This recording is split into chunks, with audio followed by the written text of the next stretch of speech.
Moi, c'est Jean-Luc Poulet, l'Institut l'élevage. Je suis responsable de projet traite et je coordonne les travaux sur la traite en bovin, caprin, ovin. Et j'ai aussi la chance d'animer le COFIT, qui est l'interprofession de la traite au niveau national.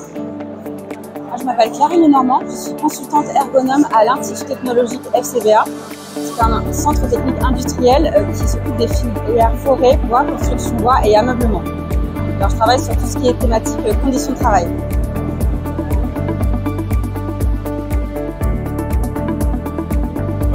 Tout simplement parce qu'on se doit d'avoir des trayeurs de main pour produire du lait. Et la traite robotisée a certes sa place, se développe de plus en plus, mais on a encore une grande majorité des trayeurs qui traitent à la main. Et si on veut qu'ils puissent durer dans le temps, si on veut travailler sur la durabilité de leur travail, on a toute légitimité à réfléchir à la pénibilité. C'est vrai que c'est une astreinte la traite, ça va 2 fois par jour la plupart du temps, je pense que c'est 5 jours par an. Et il faut se dire que c'est aussi des gestes répétitifs, il faut préparer les mamelles, il faut poser les gobelets et il faut aussi de réfléchir à comment rendre ces gestes fondamentaux les plus tolérables possibles et les plus durables possibles. Et donc pour ça, ça passe par une réflexion sur l'organisation du travail, une réflexion sur la pénibilité physique du travail, mais aussi une réflexion sur la pénibilité parfois mentale. Comment on s'organise, comment on réfléchit au fait que tel animal va falloir l'envoyer au temps, que tel animal va falloir l'envoyer au pot. Et c'est là où les nouvelles technologies qu'on a aujourd'hui, qui continuent d'évoluer, sont intéressantes parce qu'elles nous permettent de capturer les mouvements, capturer l'activité, revenir plus tard sur ce qui a été fait par le trayeur à tel ou tel moment, segmenter les choses pour bien découper l'activité sous forme de tâches, voir les tâches qui sont les plus pénibles, comparer les tâches les unes par rapport aux autres et surtout être objectif. Alors après, c'est des bases de données qui sont conséquentes sur lesquelles il faut travailler encore et encore pour pouvoir prendre l'information réelle, ne pas faire dire n'importe quoi aux chiffres et s'assurer qu'on va pouvoir avoir un retour constructif pour les éleveurs et pour les gens qui les accompagnent.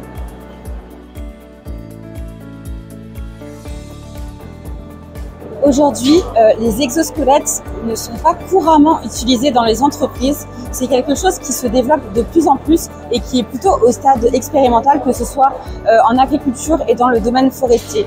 Mais on a vraiment de plus en plus d'expériences qui arrivent. Nous, côté FCBA, au niveau forestier, ça fait 5 ans. On a chaque année une étude sur ce domaine-là et ça arrive de plus en plus. Les entreprises se penchent de plus en plus sur ce sujet et c'est plutôt un sujet qui a l'air d'être intéressant et qui a l'air de porter ses fruits.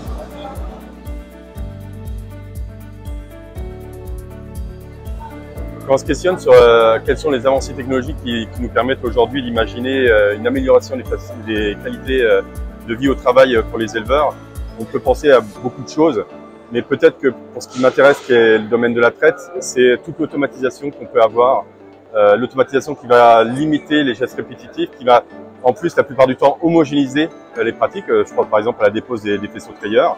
On peut laisser faire ça par un automate et ça nous permet d'avoir des trayeurs qui sont plus concentrés sur d'autres tâches, la surveillance des animaux. Et d'ailleurs, c'est vrai que souvent à la traite, on dit que le bien-être du trayeur et le bien-être des animaux sont liés. Si la traite se passe bien pour le trayeur, en général, ça se passe d'autant mieux pour les animaux.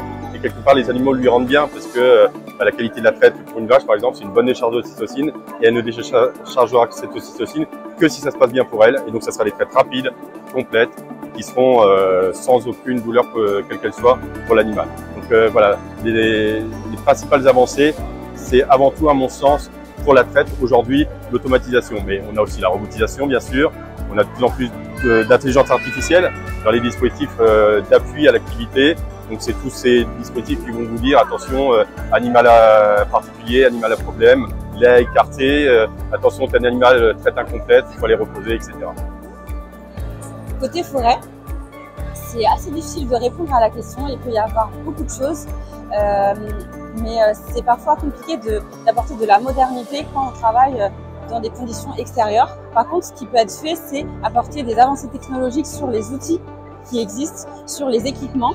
Et la dernière nouveauté, donc l'étude tendance, c'est sur les exosquelettes qui peuvent apporter une grande aide sur les opérateurs.